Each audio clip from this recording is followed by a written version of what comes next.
Bismillahirrahmanirrahim. Alhamdulillahirabbil alamin wassalatu wassalamu ala Rasulillah wa ala alihi wa sahbihi wa man wala wa ba'd.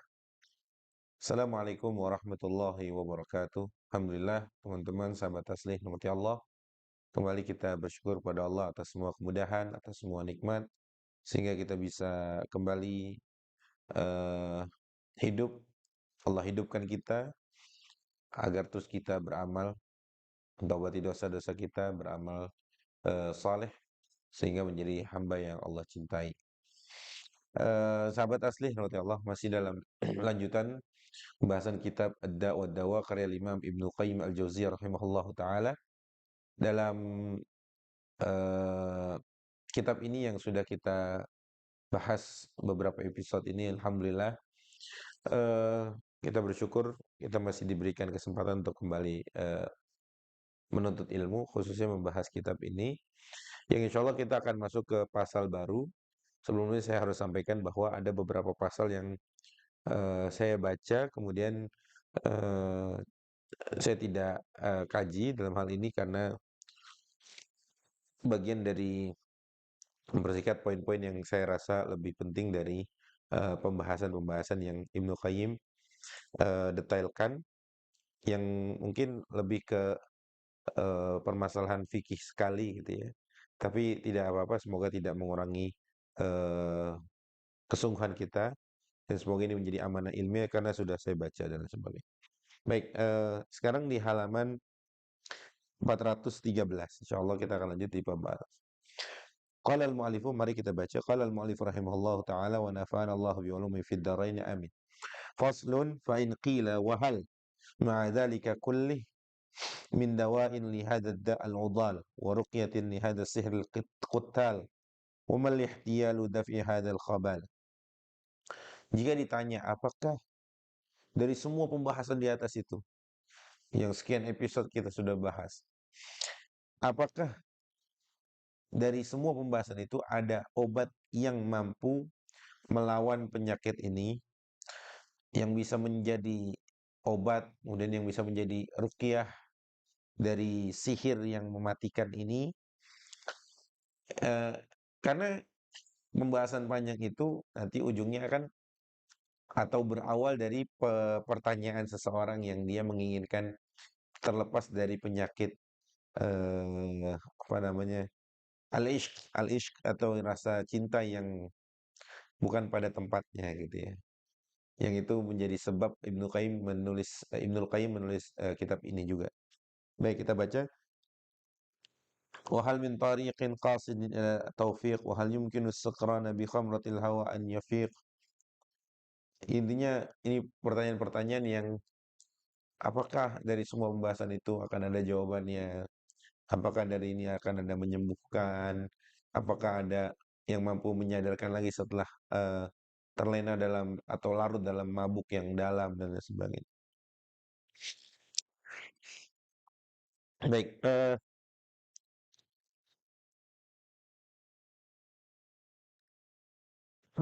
ini ada, saya bacakan aja nanti beberapa syair.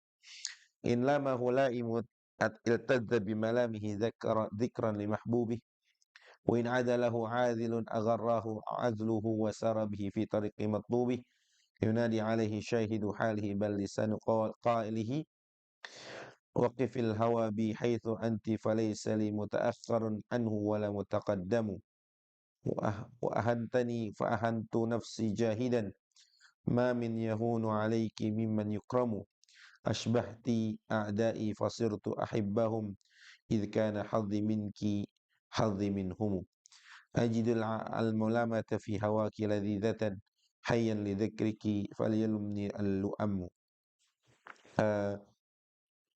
Lanjut kita baca, wala'alla hadha wal maqsud bisu'al al-awwal alladhi waqa'a alaihi al-istifta'u wad-da'u alladhi tuliba lahu ad-dawa. Mungkin ini adalah maksud dari pertanyaan. Bayangin ya, sudah sekian ratus halaman Ibnu Qayyim berbicara panjang lebar tentang pertanyaan singkat sebenarnya. Berusaha untuk menjawab dengan uraian yang sangat dalam dan sangat luas. Itu menunjukkan keluasan ilmu Ibnu Qayyim. Beliau mengatakan mungkin ini maksud dari pertanyaan itu. Artinya seseorang ingin terlepas dari yang membayang-bayanginya tentang penyakit rasa cinta ya, al-ishq. Baik. Qila na'am. Dijawab ya. Al-jawab min ra'si wa ma anzalallahu subhanahu min da'in illa anzala lahu dawa'an. Ya, jawabannya iya. Ini mungkin ini jawaban atau ini merupakan obat dari penyakit karena berangkat dari sabda Nabi SAW yang mengatakan tidaklah Allah menurunkan sebuah penyakit melainkan Allah juga menurunkan penawarnya atau obatnya. Alimahu man alimahu wa jahilahu man jahilahu. Yang mengetahui dia akan mengetahuinya, kemudian memakainya, kemudian berobat dengannya. Wa jahilahu man jahilah artinya yang tidak tahu ya tidak tahu. Arti tentang obat itu. Wal kalam fi dawa'i hadza min tariqain. Dan obat dari pembahasan pertanyaan yang jauh sebelum itu kita bahas ada dua jalan atau dua macam. Pertama, obatnya itu untuk mengatasi penyakit ishq itu, ya, itu ada dua cara. Satu, hasmu madatihi qabla husuliha, menutup atau memotong atau mencegah itu datang sebelum mencegah sebelum dia datang. Atau yang kedua, kalaupun udah sampai gitu penyakitnya ini udah penyakit ishq tadi ya, rasa cinta yang berlebihan kepada lawan jenis yang itu tidak dibenarkan itu, kalau sudah pun kesampaian ya, dia harus mencabutnya ba'da nuzuliha, setelah turun atau menghinggap di hatinya. Qala'a yaqla'u itu artinya dilepas itu, diangkat, dicabut dari tempatnya. Wakilahuma yasiru ala man yassarahallahu alaih. Keduanya mudah. Dua jalan itu mudah bagi yang Allah mudahkan. Muta'adzirun ala man lam yu'inhu fa in azimatul umur biyad fa inna azimatal umur biyad. Dan mungkin akan sangat susah bagi yang Allah tidak mudahkan artinya, yang tidak Allah tolong. Fa amma tariqul mani'. Adapun jalan untuk mencegahnya gitu ya. Fa amma tariqul mani' min husuli hadzal da' fa amra. Jalan untuk mencegah supaya penyakit ishq tadi tidak menghinggap dalam hati seseorang itu ada dua cara. Pertama, ghaddul basar, menundukkan pandangan. Kama taqaddam, sebagaimana yang sudah dibahas panjang lebar oleh Ibnu Qayyim di atas. Fa inna nadrata sahmun masmumun min siham iblis. Karena pandangan itu merupakan anak panahnya merupakan anak panah beracun yang dimiliki oleh iblis. Atlaqa lahazatihi damat hasaratuh. Yang atlaqa nazarat, yang matanya jelalatan mungkin gitu maksudnya. Damat hasaratuh. Dia akan lama, akan abadi juga penyesalannya. Wa fi ghaddil basari iddatu manafi'. Dalam ghaddul basar, menundukkan pandangan, ada beberapa manfaat. Wa huwa ba'du ajza'i hadad dawa an-nafi'. Dan sebagiannya adalah merupakan obat yang manfaat, yang manjur, yang mujarab untuk penyakit ini. Ahaduha, maksudnya dari manfaatnya ghaddul basar gitu ya. Baik. Yang pertama, annahu imtithalun li amrillahi alladhi huwa ghayatu sa'adatil 'abdi fi ma'ashihi wa ma'adihi.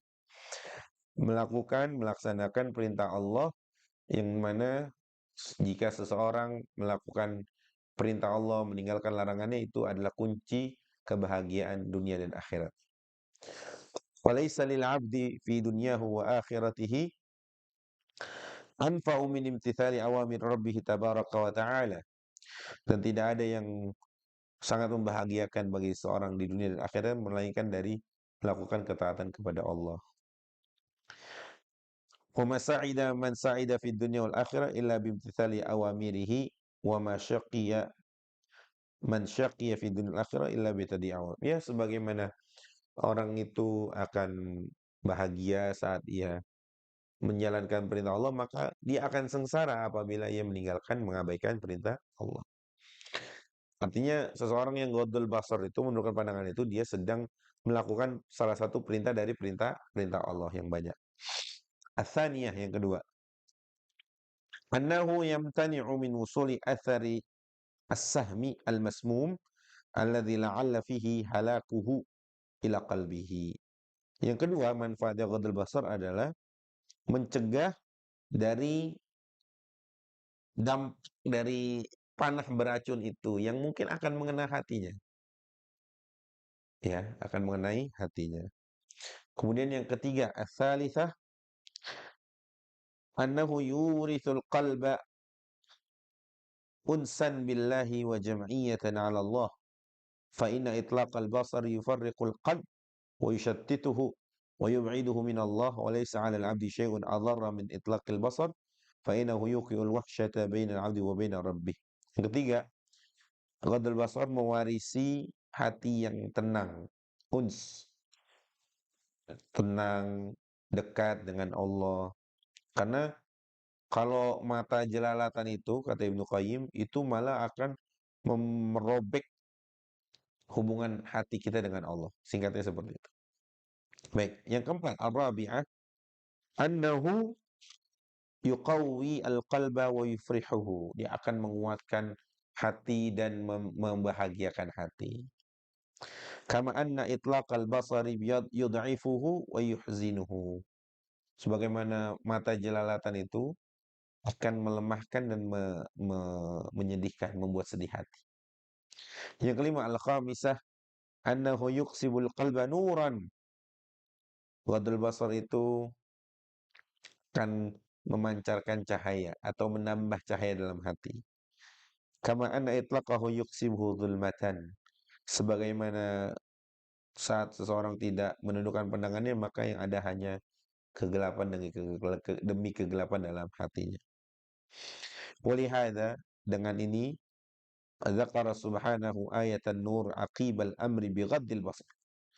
Oleh karena itu Allah menyebut ayat nur setelah Allah memerintahkan untuk ghadul basar. Allah berfirman, A'udzubillahi minasyaitonirrajim dalam surat Nur ayat 30. Qul lil mu'minina yaghuddu min absarihim wa yahfadhu furujahum. Sampai Allah mengatakan, Allahu nurus samawati wal ard, mathalu nurihi kamishkatin fiha misbah, sampai akhir ayat. Ai mithlu nurihi fi qalbi 'abdihi al-mu'min alladhi imtathala awamirahu wajtanaba nawahi. Ya, hati seseorang apa namanya akan terpancar cahaya apabila syaratnya terpenuhi, di antaranya ghadul basar. Wa idza istanara al-qalbu balat ufud al-khairat ilaihi min kulli nahiyah. Apabila hati dipenuhi cahaya, dia akan menerima jalan-jalan kebaikan dari manapun. Dia akan menerima kebaikan dari manapun. Ya, kama annahu idza adlama aqbalat sahaibal bala wasyarr alaihi min kulli makan. Sebagaimana kalau hati itu gelap, dia akan juga menerima keburukan-keburukan dari manapun. Artinya hati ini tergantung. Kalau dia bercahaya, yang cepat masuk diserap itu adalah kebaikan. Kalau dia gelap, yang cepat masuk dan diserap itu adalah keburukan.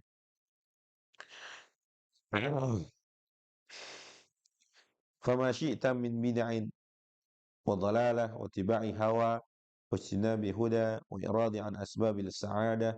Ini beliau menyebutkan beberapa hal yang kalau hati gelap itu mudah dijangkit oleh bid'ah, dhalalah, kesesatan, ittiba'ul hawa, ikuti hawa nafsu, ijtinabu huda, menjauhi dari hidayah, i'rad an asbabis sa'adah, berpaling dari sebab-sebab kebahagiaan, wastighal bi asbabis syaqawah, malah menyibukkan diri dengan sebab-sebab kehancuran, kesengsaraan. Fa inna dzalika innama yakshifu lahu an-nur alladhi fil qalb. Yang semua itu tergantung bagaimana yang itu semua bisa dibuka atau dihilangkan dengan cahaya dalam hati. Fa idza fuqida dzalika nur baqiya sahibuka al-a'ma alladhi yajusu fi hanadis dhulumat. Kalau hilang cahaya dari hati seseorang, maka yang ada hanya laksana orang yang buta yang berjalan dalam kegelapan. Ya, susah menemukan cahaya, tidak menemukan cahaya gitu ya. Ya dalam kegelapan. Udah mah buta gitu ya, jalan dalam kegelapan. Yang keenam, as-sadisa. Annahu, mohon maaf teman-teman agak ini suara saya. Annahu yuwarithuhu farasatan sadiqah yumayyizu biha bainal muhiqqi wal mubtil was sadiqi wal kadhib. Eh, Ghadul basar itu mampu mewarisi atau melahirkan farasah shadiqah. Eh, Farasah itu artinya firasat. Mukmin itu kan punya firasat. Firasat yang baik gitu.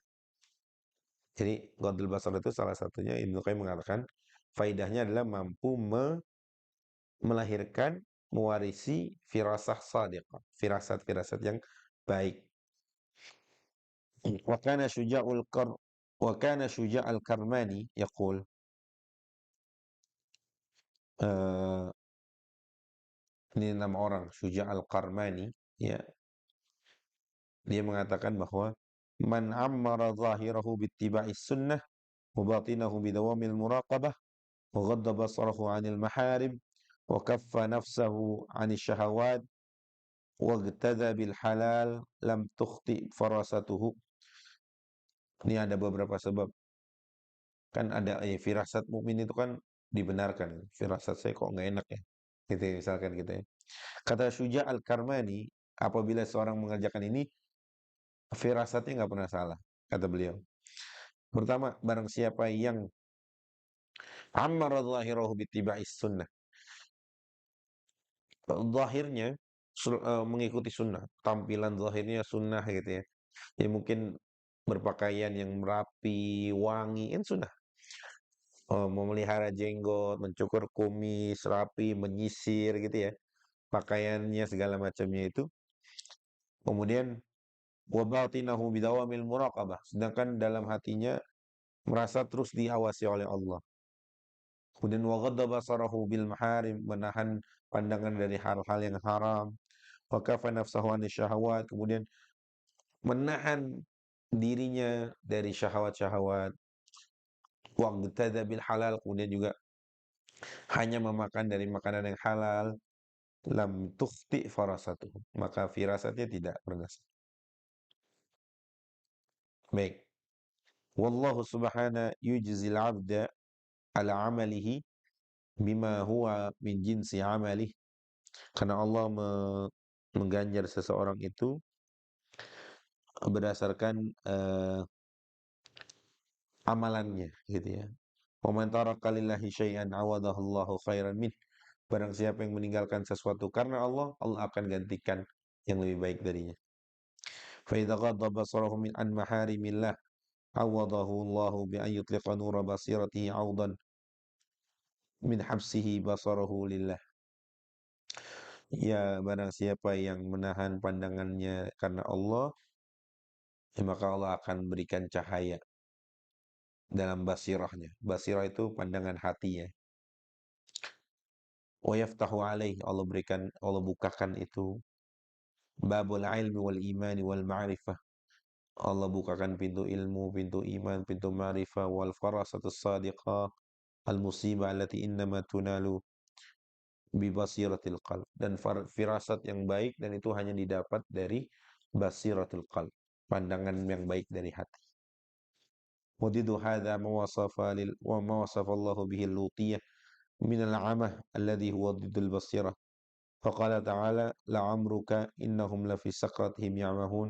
Wasafahum bis sakrah allati hiya fasadul aql wal 'amah alladhi huwa fasadul basirah. Jadi lawan dari apa yang Allah sifati bagi orang-orang yang menjaga pandangannya itu adalah orang-orang yang Allah butakan, ya. Allah sifati mereka bagi orang-orang yang tidak bisa melihat, basirahnya buta, tidak bisa melihat. Allah berfirman dalam surat Al-Hijr ayat 72, la'amruka innahum lafi sakratihim ya'mahun. Ya, Allah bersumpah bahwa orang-orang yang dari kaum Luti ya, kaum Nabi Lut yang melakukan Sodom itu ya Allah Allah sifati mereka dengan sakrah. Sakrah artinya mabuknya. Ya rusak akalnya. Wal amah ya'mahun wal amah alladhu fasadul basar. Jadi udah mereka disifati rusak akal, rusak basir, hati dan akalnya rusak karena sebab perilaku mereka yang melakukan sodomi. Fata'alluqu bisuwar yujibu fasadil aql wa amahul basirah wa sukrul qalb. Baik,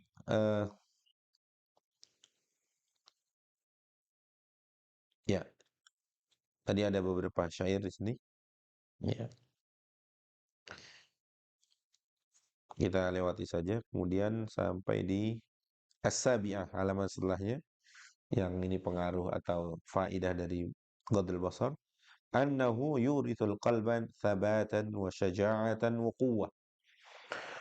Ghadul Basar mampu mewarisi hati ini sabat, keteguhan, syaja'ah, keberanian dan kekuatan. Wa yajma'allahu lahu baina sultanil basirah wal hujjati wa sultanil qudrati wal quwwah kama fil athar alladhi yukhalifu hawahu yafraqu syaitan min dhillihi. Ya, barang siapa yang mampu melawan hawa nafsunya, maka dia sedang tidak dalam bayang-bayangan setan, keluar dari bayang-bayangan setan. Kira-kira itu. Baik. Kira-kira itu teman-teman, semoga yang sedikit ini bermanfaat. Mohon maaf atas kekurangan, mungkin tadi saya sering ini karena suaranya kurang, lagi tidak baik juga. Mohon doanya segala macam. Tapi kita berharap pada Allah supaya kita berada terus dalam track belajar, track thalibul ilm, yang dengannya insya Allah kita akan menggapai ridho Allah dan kita akan dimasukkan oleh Allah Azza wa Jalla ke surganya. Aku lu qauli hadza wa astaghfirullah li wa lakum. Sampai jumpa di episode setelahnya. Assalamualaikum warahmatullahi wabarakatuh.